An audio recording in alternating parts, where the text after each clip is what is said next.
Hello students, I am sure आप बहुत अच्छे हैं और आपकी पढ़ाई भी अच्छी चल रही है। आज हम बात करेंगे सबसे कॉमन मॉडल वर्ब्स की। देखिए, हम हमेशा ना फैक्ट्स नहीं बता रहे होते। एग्जैक्ट ये होगा, ये होता है, नहीं होता। कई बार हम can, may, might, could, should, would, must, ought to इन शब्दों का प्रयोग भी कर रहे होते हैं अपनी बोली में या व्हेन वी राइट। इसके अलावा विल, शाल इनका भी इस्तेमाल होता है। ये जो शब्द हैं ये बोलने वाले के एटीट्यूड, उसकी मान्यता यानी कि उसकी जो मान्यता है और उसका जो मूड है उनको रिप्रेजेंट करता है। कुछ सेंटेंसेस देखते हैं। आपने ये कुछ कॉमन सेंटेंसेस हैं जो अपने आप आसपास आप देखते रहते हैं। You should study in your room, ये एक एडवाइस है। इसका मतलब है कि आपको अपने रूम में पढ़ना चाहिए। शुड शब्द बता रहा है कि चाहिए, ये मेरी आपको सजेशन है कि आप अपने रूम में पढ़ें। She can speak Spanish fluently, यहाँ कैन बता रहा है कि उसमें ये एबिलिटी है कि वह स्पेनिश को फ्लुएंटली माने एक धुआंधार लगातार बड़ी प्रोफिशेंसी के साथ बिना रुके बिना फंबल किए बोल सकती है। तो यहाँ कैन बता रहा है कि वह यह कर सकती है, उसमें ये एबिलिटी है। You must accompany your children to their school tomorrow, ये देखिए ये एक नेसेसिटी है, ये एक ज़रूरत है, ये होना ही चाहिए। तो आपको अपने बच्चों को ज़रूर कल उनके स्कूल तक छोड़ के आना चाहिए, नेसेसरी तौर पे, पक्के तौर पे। ठीक है, तो ये भी एक मूड की बात कर रहा है या एक पर्सन के ओपिनियन की बात कर रहे हैं। शुड थोड़ा सा सॉफ्ट हो जाता है और मस्ट थोड़ा सा एक स्ट्रॉन्ग ओपिनियन के फॉर्म में आता है या एक स्ट्रॉन्ग सजेशन के फॉर्म में एक्सप्रेस किया जाता है।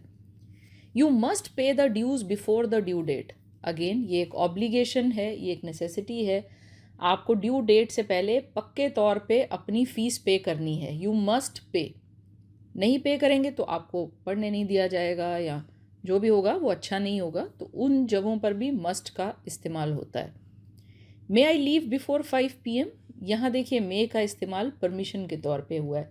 May I leave before 5 PM, क्या मैं 5 बजे से पहले जा सकता हूँ। मे का इस्तेमाल यहाँ इंटेरोगेटिव सेंटेंस में हुआ है। मे का इस्तेमाल यहाँ क्वेश्चन के सेंटेंस में हुआ है। मे का इस्तेमाल किसी से आज्ञा लेने की सेंस में हुआ है कि क्या मैं जा सकता हूँ, अगर आप कहेंगे तो मैं जाऊँगा। देखिए जनरली आपने बहुत बार देखा होगा, स्कूल्स में भी आपने इसका इस्तेमाल किया होगा, जब हम किसी ऐसे व्यक्ति से जो हमारे से एक फॉर्मल सेटिंग में हमारे से ओहदे में काफ़ी बड़े हैं, तो फिर हम मे का इस्तेमाल करते हैं जब हमें उनकी परमिशन की ज़रूरत पड़ती है। आजकल इसका इस्तेमाल कोई बहुत अधिक नहीं होता, फिर भी होता है। You may leave when ever you want, ये एक फॉर्मल परमिशन है, आपका जब भी दिल करे आप जा सकते हैं। ठीक है, तो एक फॉर्मल तौर पे परमिशन दी जा रही है। Could you park my car in that area, making a polite request.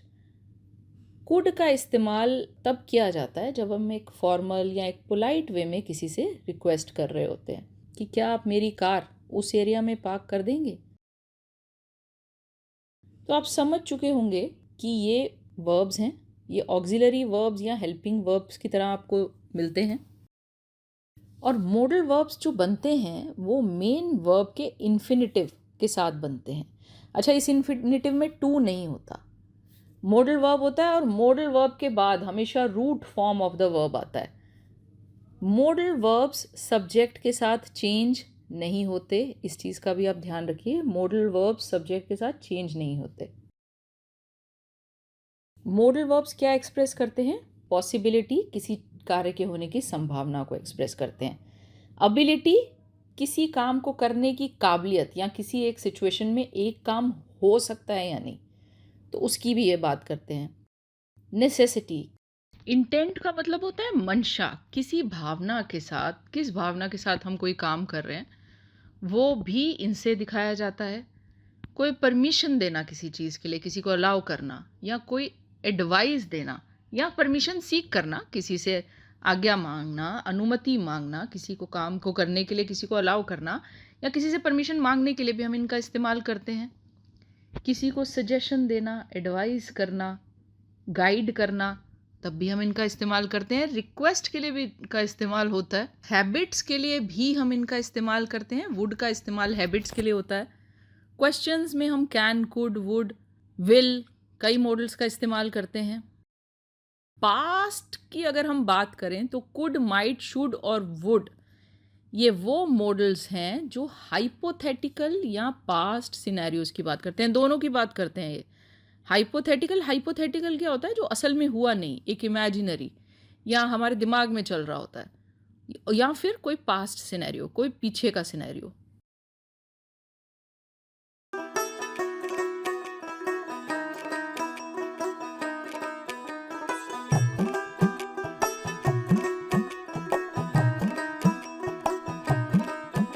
देखिए, अगर हम बात करते हैं प्रोबेबिलिटी की, किसी संभावना की, किसी चांस की, क्या डिग्री है किसी चीज़ के होने की, तो फिर हम यूज़ करते हैं या मस्ट का, या माइट का, या कुड का, या मे का, या कांट का।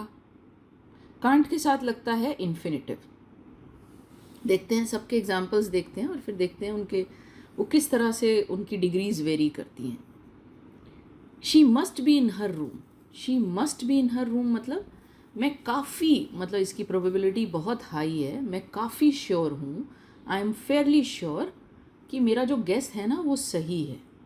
She must be in her room, वो पक्के तौर पर अपने रूम में ही होगी, या वो अपने रूम में ही है, बहुत हाई चांसेस हैं। We could plan a party if it stops raining. अगर बारिश होना बंद हो जाती है तो हम पार्टी प्लान कर सकते हैं। देखिए, यहाँ पर एक कंडीशनल भी है कि अगर बारिश होना बंद हो जाती है तो हम पार्टी प्लान कर सकते हैं। She might come tomorrow morning, वह शायद कल सुबह आएगी।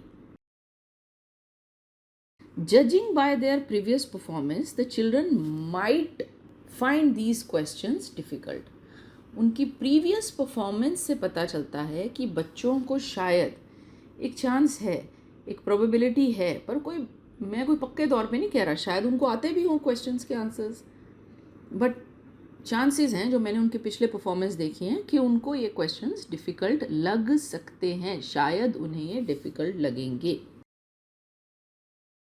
She may be telling the truth, वह शायद सच बता रही होगी। मे बी, शायद, यहाँ पर भी एक शायद का भाव है। देखिए, कैन नहीं यूज़ होता। कैन का यूज़ जो है वो स्पेसिफिक केसेस के लिए नहीं होता, ये एक जेनरिक सेंस में यूज़ होता है। It can rain any time here, एक खास इंसिडेंट के लिए हम इसका यूज़ नहीं करते। इससे ध्यान रखिए कि एक पर्टिकुलर इंसिडेंट के लिए, एक पर्टिकुलर घटना के लिए हम कैन का यूज़ नहीं करते। इसका इस्तेमाल एक जनरल सेंस में होता है कि आम तौर पर यहाँ पर कभी भी बारिश हो सकती है। आम तौर पर कैन का इस्तेमाल जनरल सेंस में होता है। मे, माइट वीक पॉसिबिलिटीज़ हैं, कुड भी एक वीक पॉसिबिलिटी है। मस्ट और कैन, मस्ट एक हाई डिग्री ऑफ पॉसिबिलिटी की बात करता है। Hotel prices can be high in August. देखिए, यहाँ पर भी हम एक जनरल सी बात कर रहे हैं कि होटल प्राइजेस अगस्त में हाई हो सकते हैं, क्योंकि आम तौर पे अगस्त में या अगस्त में होटल के प्राइजेस हाई होते हैं, होटल्स के या होटल के प्राइजेस हाई होते हैं। तो ऐसे में हम एक जनरल सेंस में एक खास होटल या एक खास घटना की, दिन की हम बात नहीं कर रहे, हम आम तौर पे एक बात कर रहे हैं कि होटल के प्राइस ज़्यादा होते हैं अगस्त में, होटल्स के प्राइजेस हाई होते हैं अगस्त में। दिस कांट बी ट्रू, कभी कभी, हाँ देखिए, क्योंकि कांट मस्ट का नेगेटिव है, ये एक बहुत हाई प्रोबेबिलिटी को दर्शाता है, तो ये एक इम्पॉसिबल, जब हम किसी बात को कहते हैं ना कि ये चीज़ इम्पॉसिबल है, ये बिल्कुल सत्य नहीं हो सकती, तब भी हम कांट का यूज़ करते हैं। दिस कांट बी ट्रू, यह सच नहीं हो सकता। विल और विल नॉट का कंट्रैक्शन होता है वोंट। ये आपके बिलीफ को दिखाते हैं कि मैं किस चीज़ को सच मानती हूँ, तो मैं उसकी बात कर रही हूँ। देखिए, आपने शायद ये चीज़ नहीं देखी होगी कि विल का इस्तेमाल प्रेजेंट के लिए भी होता है। John will be in his office, John अपने ऑफिस में होगा, ये मेरा बिलीफ है, ये मेरा मानना है कि जॉन अपने ऑफिस में होगा।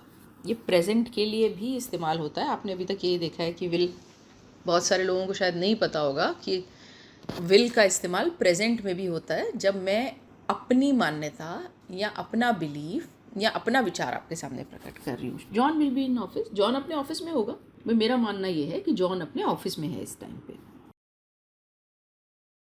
इसी तरह से देखिए, शुड और शुडंट, शुड और शुड नॉट या शुड नॉट का कंट्रैक्शन हो गया shouldn't, are used to assume what is probably true if everything is as we expect. अगर हर चीज़ वैसी ही है जैसी हम एक्सपेक्ट करते हैं, जैसा हम चाहते हैं, तो फिर हम शुड और शुड नॉट का इस्तेमाल करते हैं।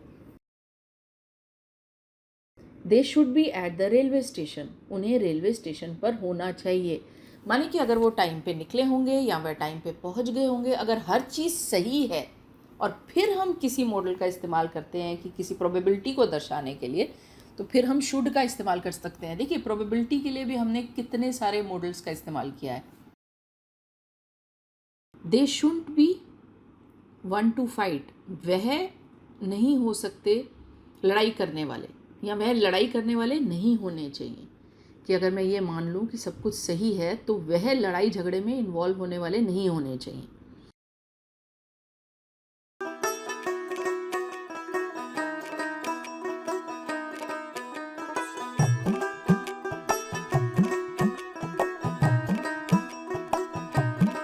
इसी तरह से देखिए, अगर हम परमिशन की बात करते हैं तो हम सवाल पूछते हैं। अगर हम किसी से कोई परमिशन ले रहे हैं, कोई आज्ञा ले रहे हैं, तो हम सवाल के साथ शुरू करते हैं। और जिन शब्दों का हम इस्तेमाल करते हैं, जिन मॉडल्स का हम इस्तेमाल करते हैं, वो होते हैं कैन, मे और कुड।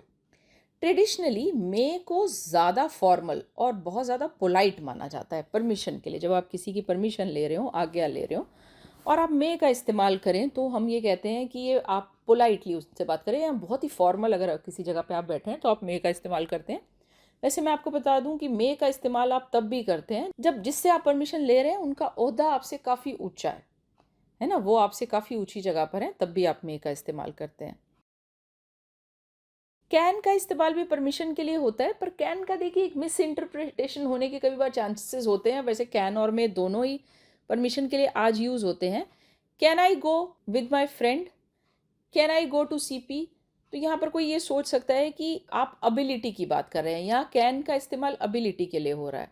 बट कॉन्टेक्स्ट से ये बात समझ आ जाती है कि बात अबिलिटी की हो रही है या फिर परमिशन की हो रही है। तो कैन और मे दोनों ही परमिशन के लिए यूज़ होते हैं। कैन का इस्तेमाल परमिशन लेने के लिए होता है, देने के लिए भी होता है। कुड का इस्तेमाल सिर्फ परमिशन लेने के लिए होता है, देने के लिए इस्तेमाल नहीं होता। कैन का इस्तेमाल इनफॉर्मल सिचुएशंस में या कैजुअल सिचुएशंस में हम करते हैं, जब हम किसी से परमिशन मांग रहे होते हैं। सपोज मुझे अपनी बहन से कहना है कि क्या मैं उसकी ड्रेस ले सकती हूँ, तो फिर मैं कहूँगी can I take your dress, can I borrow your dress, can I wear your dress.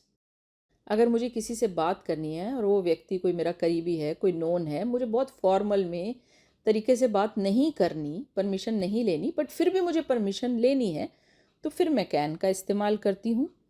Can I talk to you for a minute, क्या मैं आपसे 1 मिनट के लिए बात कर सकती हूँ। अच्छा, कैन का इस्तेमाल आप परमिशन लेने और देने दोनों के लिए यूज़ कर सकते हैं। Yes, you can use my cell phone, yes you can take my car for a day, yes you can drive my car for a day। लेकिन कुड का इस्तेमाल आप परमिशन देने के लिए नहीं करते, परमिशन सीख करने के लिए करते हैं, देने के लिए नहीं करते। मे का इस्तेमाल कहाँ होता है?